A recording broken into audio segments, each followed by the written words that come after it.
This is my WWE Elimination Chamber 2010 pay-per-view predictions. The pay-per-view is live exclusively on pay-per-view tomorrow. And after I give my predictions and thoughts of the Elimination Chamber pay-per-view, I'm going to give my thoughts on WWE dropping 3 more pay-per-views and adding more gimmick-based pay-per-views and my thoughts on that. Let me get on to my Elimination Chamber 2010 pay-per-view predictions. Like I said, the pay-per-view is live tomorrow night on pay-per-view. And at this point, the pay-per-view only has 4 matches. You got the 2 chamber matches, the women's match, and the IC title match. Now, you'll probably get another match added at the last minute, or some segment will get involved in the pay-per-view, maybe Vince McMahon and Bret Hart type segment, or something like that will get involved in the pay-per-view. Most likely another match or 2 will get added on this pay-per-view. The first matchup will be the first chamber match, which will be for the WWE Championship. It will be the Elimination Chamber for Raw. It will be Sheamus versus John Cena versus Randy Orton versus Kofi Kingston versus Triple H versus Ted DiBiase. Got some good talent in here. This should be a very good chamber match. Now, unfortunately, the outcome of this I'm not going to like, and I think a lot of people will not like the outcome of this. Most likely, I see, unfortunately, Sheamus will be the one retaining the WWE Championship and walk out still WWE Champion. And you'll see some good stuff in this match. I think even with him retaining the title, or at least I think he will retain the title, it's looking like that because they're kind of like talking about, like, with this Raw Chamber, they're kind of making a big point to point out that most people walking in as champion at an Elimination Chamber, in an Elimination Chamber match, very rarely walk out as world champion. I think since they're focusing on that a lot, I think that would be one of the reasons why Sheamus will walk out as champion. And plus, you got to look at this. You got Cena involved in this thing with Batista, and I don't think that would be for the World Heavyweight Championship. And they got, Vince McMahon and Bret Hart involved in that as well. So Cena won't win the title in that way, even though he is one of the people that could walk out. I just don't see it happening. Randy Orton, he's got his thing with Legacy, and he's got his little feud with DiBiase that I think will be built up within this match.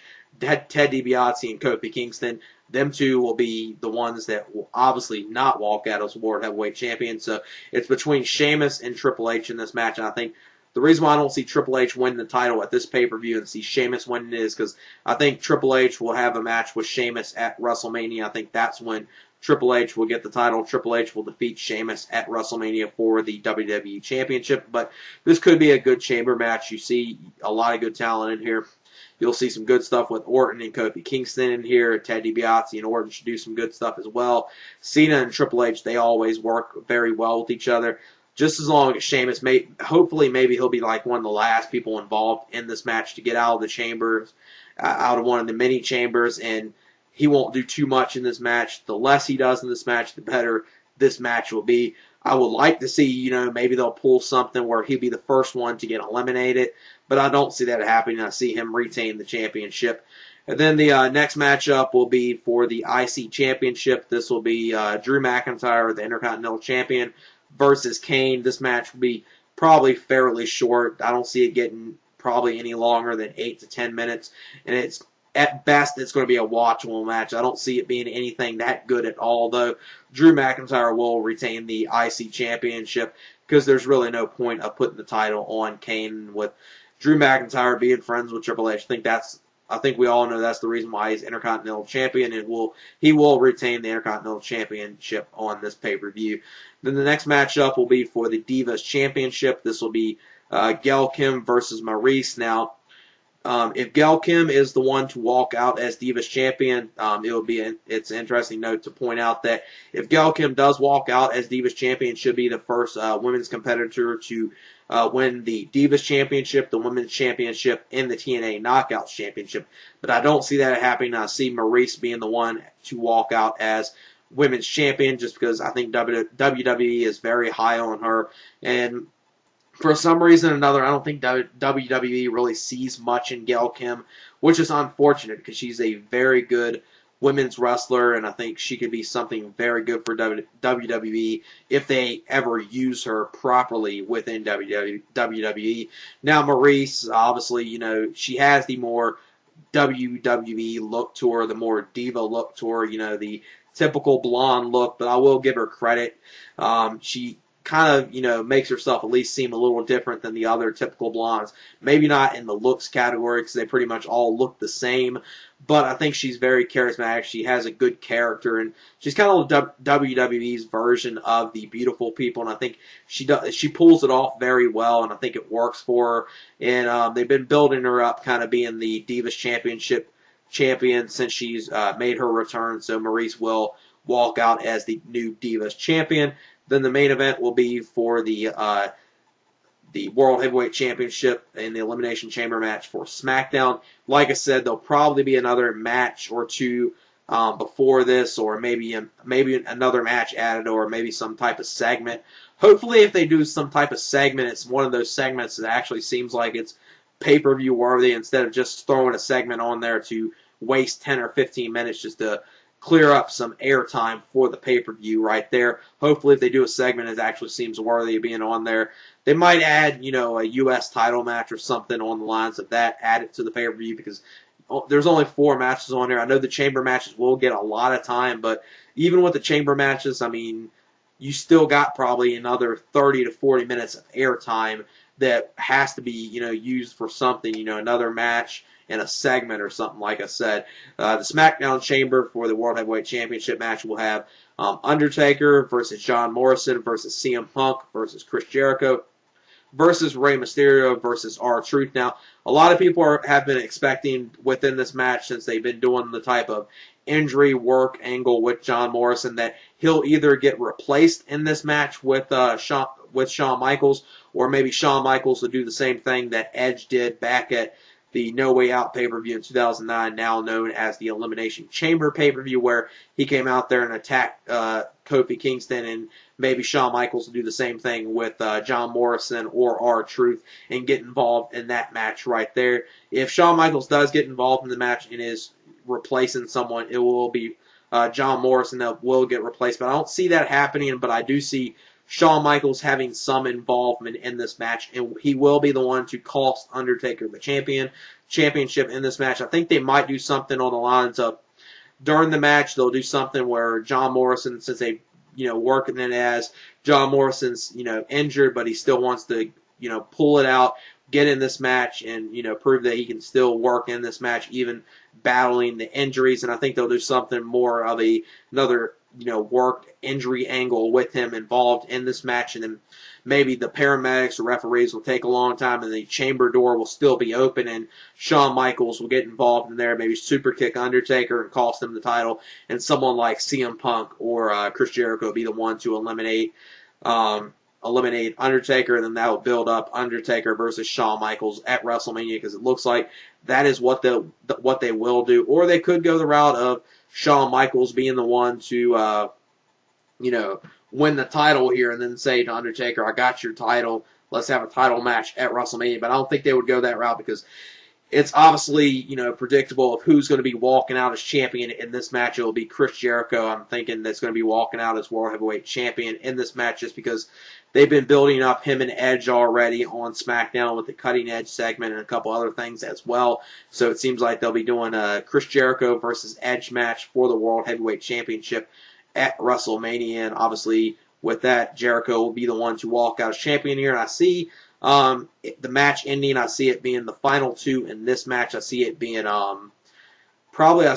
Chris Jericho and Rey Mysterio, just because I think, what could you have the best ending for this match be? Chris Jericho and Rey Mysterio, they work so well with each other. That'd be a great ending to the match, and I don't see Undertaker making it to the final 2. I think he might be, I don't think he's going to be the first one eliminated, but it won't surprise me if he's the second or maybe third one eliminated from this match. I think he might get eliminated fairly early within this match right here. Or they could, have him be one of the last ones to get involved in the match. But I see it ending with Chris Jericho and Rey Mysterio being the final 2, making it look like Rey Mysterio is going to, win the title, but Chris Jericho, at the last-ditch effort, he'll, use some heel tactics or something, and he'll win the title in this match. He'll only have the title for a month. Chris Jericho will lose the title to Edge at WrestleMania. And now let me get on to my thoughts on WWE dropping 3 more pay-per-view names. They have dropped Backlash, Judgment Day, and The Bash. Now, I don't really have too much of a problem with them dropping Judgment Day and The Bash. That's at least understandable. Backlash, I do have a problem with because Backlash is one of those pay-per-views that's, a well-established pay-per-view. I think it was a good thing to have that as a pay-per-view right after WrestleMania. I think it's been established since 1999 is the first one they did, and I think it's, sad to see another pay-per-view that's been around for a little while to be gone. I mean, you don't have No Way Out anymore. You don't have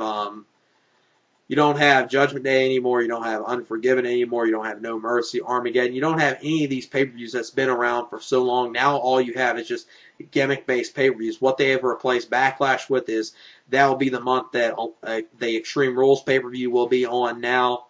And then in May, you'll have the new pay-per-view replacing Judgment Day, which will be Wild Card. I mean, could they really think of a more generic name than Wild Card? Well, actually, they probably did think of a more generic name than Wild Card, and that's the June pay-per-view, which is the Fatal 4-Way pay-per-view. So you're going to have a Fatal 4-Way gimmick-based pay-per-view, which I think will completely fail. And not only completely fail, I think that pay-per-view, unless you do some good booking at that pay-per-view, that could get I don't think it'd get in the realm of December to Dismember buy rates, but it won't shock me if it gets that close because, I mean, who's going to care about a Fatal 4-Way gimmick-based pay-per-view? Now, the Wild Card pay-per-view, at this point, we don't know what that's going to be. It could be something like matches picked at random, and maybe you'll see like a lot of inter-promotional matches, inter-brand matches with maybe, you'll have someone on Raw taking on the SmackDown champion, or someone on SmackDown taking on the Raw champion. Just a lot of matches like that where you'll see the brands taking on each other like that. That could be one way they could do it, or something like a roulette wheel where matches and the gimmicks of the matches are just picked at random. That could be another thing they could do with the Wild Card pay-per-view, but it's a very generic name, just like the Fatal 4-Way pay-per-view. And then the July pay-per-view will be Money in the Bank, which at this point, since they got a pay-per-view called Money in the Bank, it would seem likely that the Money in the Bank match is no longer going to be at WrestleMania, which is a sad thing to see because the Money in the Bank match is not a match that's been going on at Mania for nowhere longer than about 5 years, but it's been one of those matches that's been established at WrestleMania that's been going on since WrestleMania 21. That it's one of those matches that people want to see every year at WrestleMania. I think it has a good idea behind it. The winner of it gets a world title shot to cash in his shot whenever he wants a chance within a 1 year period. And I think that's a good idea. And not having that at WrestleMania and then having a pay-per-view with it, I don't think it's really going to work because people will want to see the Money in the Bank match, but I don't think it's going to be something that people are going to say, hey, I got to spend $45 for this pay-per-view to see the Money in the Bank match. And with that, I mean, you probably expect to see more main event type talent involved in the Money in the Bank match at that pay-per-view because I don't think you're going to see much, lower or mid-card talent involved in the Money in the Bank match that, you normally would see, people that could, have a shot to win the title that's never had a shot before. And I think you'll see more main event talent in there in the Money in the Bank pay-per-view, which is a terrible idea. I just don't think it's going to work. It should be something, you do the qualifying matches on Raw and SmackDown, then have the Money in the Bank match at WrestleMania. It's terrible getting rid of that match at Mania, then replacing it with a pay-per-view called Money in the Bank, which I don't think really will work. Because how many people are going to go out there where you buy a Money in the Bank pay-per-view? And, now other than the Royal Rumble pay-per-view, WrestleMania, and SummerSlam, and the Royal Rumble pay-per-view is even gimmick-based because you got a 30-man battle royal. So I guess, even though that's gimmick-based, it's not like gimmick-based like these other pay-per-views. But I guess if you want to say the only pay-per-views that really aren't gimmick-based are WrestleMania and SummerSlam, since the Rumble does have the 30-man battle royal. So almost every single pay-per-view WWE has now is a gimmick-based pay-per-view, which I think is a terrible idea for them to do because not only is it going to, the pay-per-views aren't going to be as good, but I mean, with all these gimmick-based pay-per-views, just devalues anything of these gimmick matches, which actually might mean something. But if you do, 2 or 3 of them on one pay-per-view, it's like, really? You're just, throwing them together. It's really pointless to do. And who would have thunk it that, in 2010 or like within the last year or so, WWE has been the more gimmick-oriented and gimmick-fied company over TNA, which at one point was pulling out gimmick matches every single, week on Impact. Every single pay-per-view is over gimmick-fied, and they've gotten better with that. And now WWE, pretty much every pay-per-view is gimmick-based pay-per-view other than SummerSlam and WrestleMania. And the Rumble pay-per-view, you know, has been around for so long. Hope that won't get gone, but that's even a gimmick pay-per-view. So really, you only got two pay-per-views that aren't a gimmick pay-per-view. And with that, that's probably going to hurt your pay-per-view buy rates, and pay-per-view buy rates are going to go down even more. And plus, the WWE needs to realize that, you know, throwing these gimmick type pay-per-views and thinking it's going to increase the buy rates, it will not do that. I mean, they got to realize that, you know, you got an oversaturated pay-per-view market. I mean, most wrestling fans are fans of other wrestling companies. You know, WWE fans, you know, watch TNA pay-per-views, and everyone watches WWE TNA pay-per-views. You know, if you're a fan of, you know, even, you know, Dragon Gate USA, they got pay-per-views. Ring of Honor, they got internet pay-per-view streams now, you know, with their next pay-per-view stream being the Big Bang in April. So, and, you know, a lot of wrestling fans are MMA fans as well, so you got UFC to compete with them as well. You just got so many pay-per-views that pay-per-view numbers are obviously going to go down. Not only that, you got the economy as well. So you got an oversaturated pay-per-view market, and you got the economy as well. So WWE needs to realize that the only way people are going to be willing to pay $45 for your pay-per-view is not, you know, if you throw out, you know, gimmick matches and just think that's going to draw. You know, you have to have good build to your pay-per-view and make some of the matches seem like they're worth going out your way to purchase, other than, you know, people waiting, you know, a month to get the DVD, which they'll only have to pay $15 or $20 with, or just, you know, watching the pay-per-view online, or, you know, downloading a copy of the pay-per-view. WWE needs to realize they need to book stuff on the pay-per-view that actually seems worthy of people, you know, throwing out their money for the pay-per-view. Because really, other than the Rumble, WrestleMania, and SummerSlam, most other pay-per-views, not every fan is going to go out your way to purchase the other ones. I mean, there are people that are, you know, diehard WWE supporters, they're diehard TNA supporters that will buy every single pay-per-view no matter what. But the amount of the people that do that are very small, I would say. With the fan base, there's obviously more, you know, WWE loyalists that will, you know, buy every WWE pay-per-view over, you know, TNA loyalists, because they obviously have a bigger fan base. But WWE needs to realize that you need to have better booking, better, you know, build up, and make stuff actually seem like it's worthy of going out your way to spend the $45 with, which, you know, most of the time, you know, a lot of the pay-per-views don't seem like they're worth $45 for actually going out your way to purchase them. So I just want to come on here and give my predictions for the Elimination Chamber pay-per-view that will air tomorrow, and give my thoughts on WWE dropping 3 more pay-per-views and replacing them with more gimmick-based pay-per-views. And yeah, that's it. Peace.